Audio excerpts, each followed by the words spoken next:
हम लोग क्लास 12 का केमिस्ट्री का एक चैप्टर है केमिकल काइनेटिक्स।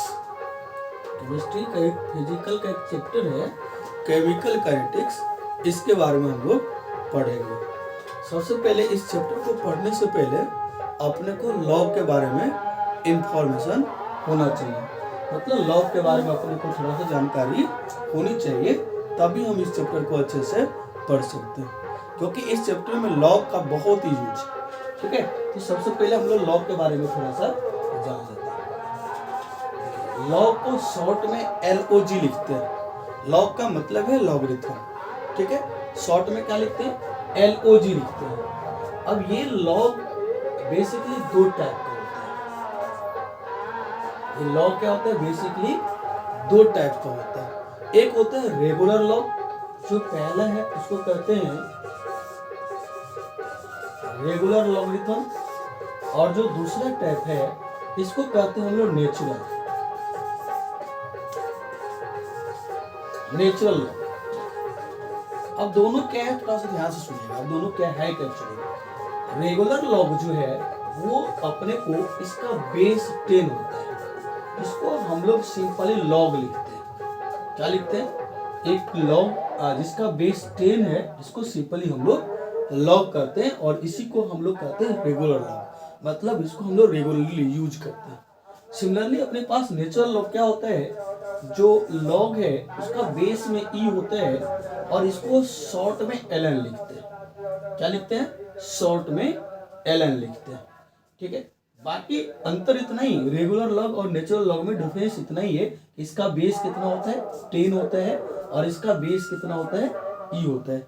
बाकी प्रॉपर्टी जितना है लॉग का, जो इसके लिए होगा वही इनके लिए होगा। ठीक है, हाँ। अब ध्यान दीजिए, कुछ अपने को इसमें क्या है कि कुछ लॉग का प्रॉपर्टी है जो अपने को याद रखना होगा, अपने को ध्यान में रखना है। तो वो है प्रॉपर्टी ऑफ लॉग। लॉग मतलब दोनों के लिए प्रॉपर्टी सेम होगा। जैसे पहला प्रॉपर्टी है, सबसे पहला प्रॉपर्टी है कि log a इंटू बी जो मिलेगा अपने को वो होगा log of a plus log of b। ठीक है, दूसरा प्रॉपर्टी है अपने पास, मतलब log a और b, यदि दो क्वांटिटी मल्टीप्लिकेशन में तो दोनों को हम लोग प्लस के साथ सेपरेट करके लिख सकते हैं, मतलब अलग अलग लिखना हो तो बीच में प्लस आ जाएगा। सिमिलरली यदि अपने को कि log of a divided by b हो, तो इसको हम लोग लिखते हैं log a और माइनस log ऑफ b। ये दूसरा नंबर प्रॉपर्टी है। और log का थर्ड नंबर जो प्रॉपर्टी है अपने पास वो है log of m to the power n, और इसको हम लोग लिखते हैं, जो पावर में होता है उसको पीछे मल्टीप्लाई कर लेते हैं, मतलब इसको लिख सकते हैं हम लोग n log n। और एक और है, अपने को चीज ध्यान रखना है थोड़ा सा, हालांकि इसके बाद भी है, बीच थ्योरम भी है, जो अपने को बहुत काम का नहीं है इस चैप्टर में, लेकिन जितना जरूरत उतना हम लोग देखते हैं। ठीक है, अगला अपने को है, जैसे मान लो कि log ऑफ यदि यहाँ पे कुछ लिखा हुआ है, बेस 10 मान लेते हैं, x equal to y, then जो यहां से अपने को जो x मिलेगा वो हो जाएगा 10 टू द पावर y, मतलब जो यहाँ पे बेस में होगा, यदि मान लेते हैं कि इसका बेस, यदि थोड़ी देर के लिए यदि हम लोग a मान ले, बेस कितना है a, तो यहाँ से x निकालेंगे तो वो कितना हो जाएगा? वो a to the power y हो जाएगा। ठीक है, तो ये अपने को लॉग का प्रॉपर्टी हो गया जो अपने को याद रखना है। ठीक है, जैसे अब थोड़ा सा और भी कुछ है अपने को, जैसे मान लीजिए एंटी लॉग में कुछ पूछ लिया अपने को, वो 5 नंबर प्रॉपर्टी देख लेते हैं। मान लेते हैं कि यदि अपने को आ गया कि एंटी लॉग ऑफ, मान लेते हैं कि 2 लिखा हुआ है, तो यहाँ से हम लोग लिख सकते हैं कि एंटी लॉग ऑफ 2 का मतलब है कि ये 10 टू द पावर 2 जो बेस में होगा उसके पावर में चला जाएगा। ठीक है, यदि अपने को बोल दे कि एंटी लॉग ऑफ 3, इसको लिख सकते हैं हम लोग 10 टू द पावर 3 के बराबर होगा। सिमिलरली यदि अपने को एंटी लॉग ऑफ मान लेते हैं कि 12 लिखा हुआ मिला, इसको लिखेंगे 10 टू द पावर 12। ठीक है। तो इस तरह से एंटी लॉग से हम लोग इसमें कन्वर्ट करेंगे, ठीक है। ये अपने पास था प्रॉपर्टी ऑफ लॉग, जो इनका यूज करना है अपने को, ठीक है। तो इनको आप छाप लीजिए। इनके बाद आप ध्यान दीजिए तो कुछ अपने को लॉग का वैल्यू अपने को याद रखना है। मैं यहाँ पे लिख रहा हूँ जो लॉग का वैल्यू अपने को एक्चुअली में याद रखना है वो मैं यहाँ पे लिख रहा हूँ। जैसे अपने पास लॉग ऑफ अपने पास 0 है तो ये इन्फिनिटी के बराबर होता है। ये अपने को याद रखना है, ये याद रहेगा तो अपने को आगे क्वेश्चन सोल्व करने में आसानी होगा, ठीक है। तो इनको आप क्या कीजिए कि याद रखिएगा। तो लॉग ऑफ 0 कितना होता है, इनफाइनाइट होता है। लॉग ऑफ 1 कितना होता है, 0 होता है। लॉग ऑफ 2 देख लेते हैं कितना होता है। जो लॉग ऑफ 2 है अपने पास ये होता है 0.301 के बराबर होता है। और लॉग 3 जो होता है अपने पास वो है 0.48 के बराबर होता है। लॉग 4 जो है अपने पास, अब log 4 को लिख सकते हो log 2 प्लस log 2, ठीक है। लेकिन आप ध्यान रखो कि log 4 का जो वैल्यू होता है वो है 0.602 के बराबर होता है। सिमिलरली log 5 का वैल्यू होता है 0.7 के बराबर। log 6 का वैल्यू आप लिख सकते हो log 3 प्लस 2 लिख सकते हो। 3 को 2 से मल्टीप्लाई करोगे 6 हो जाएगा, तो log 3 प्लस log 2 लिख सकते हो। और log 6 का जो वैल्यू होता है वो अपने को याद रखना है और वो होता है 0.78 होता है। फिर log ऑफ 7 का जो वैल्यू होता है अपने को वो होता है 0.845 होता है। और log ऑफ 8 का जो वैल्यू है इसको लिख सकते हो आप log 4 प्लस log 2, या लिख सकते हो अपने को 3 log 2 लिख सकते हो, क्योंकि 2 to the power 3 = 8 होगा तो 3 पीछे जाएगा, 3 log 2 लिख सकते हो। और इनका जो वैल्यू होता है log 8 का वो होता है 0.9। फिर उसके बाद log 9 है, आप इसको लिख सकते हो 2 log 3 लिख सकते हो, क्योंकि 3 का स्क्वायर हो जाएगा। और जब 2 log 3 लिखोगे है ना, या फिर log 6 प्लस 3 लिख सकते हो, log 3 लिख सकते हो, तो फिर log 9 का जो वैल्यू मिलेगा अपने को 0.954। एंड log ऑफ 10 जो होता है वो 1 होता है। फिर log ऑफ 11 जो अपने को होगा, ये भी अपने को ध्यान रखना है, वो होता है 1.041 के बराबर होता है। मतलब जनरली अपने को इतना याद रखना है। लॉग के बारे में ये इंफॉर्मेशन अपने को है, इसका बहुत जरूरत है अपने को इस चैप्टर में। जो चैप्टर अपने को 12th का जो केमिकल काइनेटिक्स फिजिकल केमिस्ट्री का एक पार्ट है, एक चैप्टर है ना, उनमें अपने को ये पूरा पार्ट का बहुत ही यूज, ठीक है ना। तो हम लोग इनका यूज वहां पर देखेंगे, ठीक है। तो ये पूरा कहानी आप लॉग के बारे में हो गया।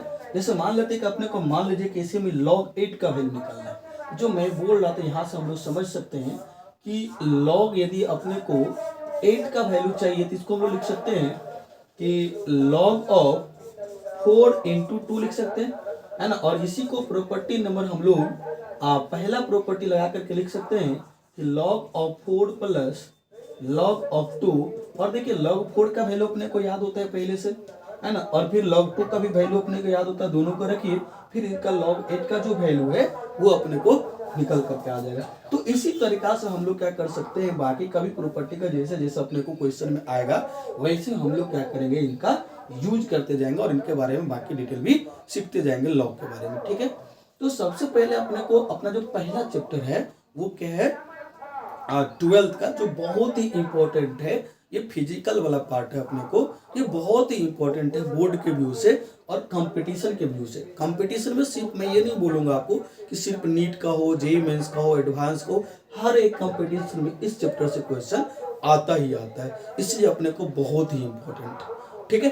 अब आप ध्यान दो कि केमिकल अपने को सबसे पहले जो अपने पास जो केमिकल क्या बोलते हैं फिजिकल केमिस्ट्री का जो एक पार्ट, एक चैप्टर है, वो अपने को पढ़ना है। कौन सा है वो, केमिकल काइनेटिक्स, ठीक है। हम लोग केमिकल काइनेटिक्स के बारे में बेसिकली पढ़ने जा रहे हैं।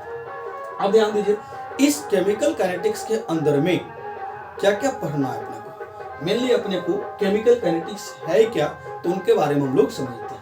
ये क्या है कि it is the branch of physical chemistry, मतलब ये जो केमिकल काइनेटिक्स है ये एक ब्रांच है फिजिकल केमिस्ट्री का, जिसके अंदर में chemistry in which study about rate of reaction, जिसके अंदर क्या करते हैं हम लोग कि किसी भी रिएक्शन के रेट के बारे में स्टडी करते हैं। और क्या करते हैं, factor affecting rate of reaction, मतलब वो कौन कौन सी चीजें हैं जिनके ऊपर में ये रिएक्शन निर्भर करता है, ठीक है। And mechanism of rate of reaction, और वो रिएक्शन किस तरीका से हो रहा है, मतलब उनका मैकेनिज्म है ना। इन सारे बातों के बारे में जिस फिजिकल केमिस्ट्री के जिस ब्रांच में स्टडी किया जाता है उसको हम लोग क्या कहते हैं, केमिकल काइनेटिक्स के अंदर रखते हैं, या उनको हम लोग केमिकल काइनेटिक्स कहते हैं, ठीक है। अब आप ध्यान दीजिए कि अपने को रेट ऑफ रिएक्शन के बारे में पढ़ना है, मतलब rate of reaction on the basis of rate के बेसिस पे, है ना। जो रिएक्शन होता है वो 3 टाइप्स का होता है। कितने टाइप्स का होता है, वो 3 टाइप्स का होता है। On the basis of rate reaction are 3 types. First is fast reaction, second is moderate reaction and third is slow reaction. मतलब हम लोग कह सकते हैं कुछ ऐसा रिएक्शन बहुत तेजी से हो जाता है ना, उसको हम लोग फास्ट रिएक्शन कहते हैं। जैसे जनरली एसिड बेस रिएक्शन क्या होता है, फास्ट रिएक्शन होता है ना। इन सब का हम लोग कुछ उदाहरण एग्जांपल ले चुके हैं, नीचे लिख रखे हैं, तो इनको हम लोग देखेंगे बारी बारी से। तो फास्ट रिएक्शन क्या होता है कि कुछ ऐसे रिएक्शन जो बहुत जल्दी कंप्लीट हो जाता है। रिएक्शन मतलब रिएक्टेंट से प्रोडक्ट बनता है ना। तो कुछ ऐसे रिएक्शन है जो बहुत जल्दी कंप्लीट हो जाता है, उसको हम लोग क्या कहते हैं, फास्ट रिएक्शन कहते हैं। और कुछ मॉडरेट रिएक्शन वो रिएक्शन होता है जो ना तो फास्ट होता है और ना ही बहुत स्लो होता है, उसको हम लोग क्या कहते हैं, मॉडरेट रिएक्शन कहते हैं। मतलब ये बोल सकते हैं जो मॉडरेट रिएक्शन होगा वो फास्ट और स्लो के बीच में होगा, कहीं पर ना तो ज्यादा फास्ट होगा और ना ही ज्यादा स्लो होगा, तब उस टाइप के रिएक्शन को हम लोग क्या कहते हैं, मॉडरेट रिएक्शन कहते हैं। जो अपने पास थर्ड वन है वो क्या अपने पास, वो है स्लो रिएक्शन। तो स्लो रिएक्शन क्या होता है कि वैसा रिएक्शन जो बहुत धीरे धीरे होता है ना, उसको हम लोग कहते हैं स्लो रिएक्शन कहते हैं। अब अपने पास कुछ इन फास्ट, मॉडरेट और स्लो रिएक्शन का कुछ एग्जाम्पल है जो अपने को याद रखना है बेसिकली, ठीक है। ये रिएक्शन अपने को याद ही रखना पड़ेगा कि कौन सा रिएक्शन फास्ट होता है और कौन सा रिएक्शन स्लो होता है। तो अपने पास है नोट में हमने लिखा है कि सम इंपॉर्टेंट रिएक्शन, है ना। वो सबसे पहला अपने को कि AgNO3 गैस को रिएक्शन करवा रहे हैं NaCl गैस, तब जो बनता है अपने को AgClS मतलब solid form plus NaNO3 aqueous form. ये जो रिएक्शन होता है ये बहुत फास्ट रिएक्शन होता है, मतलब बहुत तेजी में अपने को ये आपस में रिएक्शन करके ये प्रोडक्ट जो बना रहा है अपने को, ये बहुत फास्ट प्रोसेस होता है, ठीक है। ये चीज अपने को ध्यान रखना है कि ये जो रिएक्शन होता है वो फास्ट होता है। सिमिलरली अपने पास है H2 प्लस I2 जो रिएक्शन करके बनता है 2HA, और ये जो रिएक्शन होता है ये मॉडरेट रिएक्शन होता है। मतलब हम लोग ये कह सकते हैं कि ये रिएक्शन न तो ज्यादा फास्ट होता है और ना ही ज्यादा स्लो होता है, ठीक है। अगला एग्जांपल है अपने पास रोस्टिंग ऑफ आयरन, मतलब आयरन का जो रोस्टिंग होता है वो एक स्लो रिएक्शन का एग्जांपल है, ये भी अपने को ध्यान रखना है। फिर अपने पास है 2SO2 प्लस O2, ये जो बनाता है अपने को वो बनाता है 2SO3, और ये रिएक्शन भी मॉडरेट रिएक्शन का एग्जांपल है। अगला जो अपने पास है फोटोकेमिकल रिएक्शन। फोटोकेमिकल रिएक्शन जब भी अपने को है वो क्या होता है, फास्ट रिएक्शन होता है। ये रिएक्शन कुछ अपने पास इंपॉर्टेंट रिएक्शन है जिसके बारे में अपने को कंपटीशन हो या बोर्ड एग्जाम हो जिसमें डायरेक्ट पूछा जा सकता है। अपने को ऐसा क्वेश्चन आएगा कि रोस्टिंग ऑफ आयरन किस तरह का रिएक्शन, स्लो है, फास्ट है, मॉडरेट है। तो हम लोगों ने पढ़ रखा है कि रोस्टिंग ऑफ आयरन जो होता है वो स्लो रिएक्शन, मतलब अपने को यहाँ से जो इस पोर्शन से क्वेश्चन आने वाला है वो अपने को डायरेक्ट आने वाला है, ठीक है। तो आप इन सारे बातों को आप नोट कर लीजिए बढ़िया से।